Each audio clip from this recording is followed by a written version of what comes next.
Rick Maynard, Parks and Recreation Director here in Guilford. I live in Guilford. Paul Maynard is my grand uncle.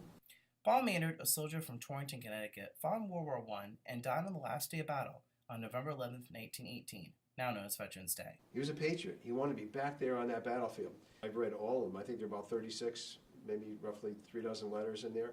I've read all of them. And as I was reading through them, I started thinking, wow, this is pretty amazing, the stuff that he was writing about and the experiences he had on the battlefield. He was a soldier with the 102nd Infantry, part of Company M, based out of New Haven. But part of the reason he came to Torrington was because he wanted to get in and get involved in a Company M, which was training at that time. Yeah, he wanted to be in the first wave. He wrote with great dignity, but he also wrote with a sense of farm boy naivety, I think. I don't want to say naive, innocence. It was an innocence.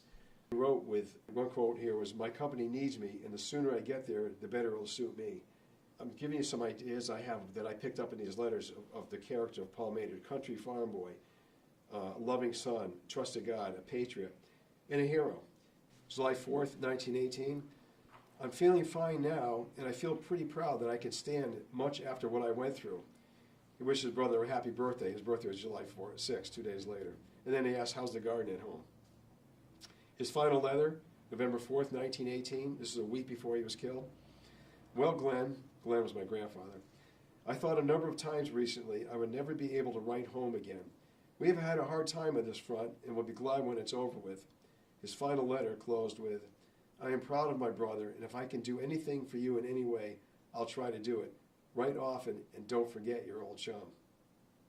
He was killed 1 week after that. In 1964, Paul's military headstone was featured in a Look magazine article. Later in 2015, Paul's impact as a soldier led him to be the feature of a World War I documentary called Never Forgotten.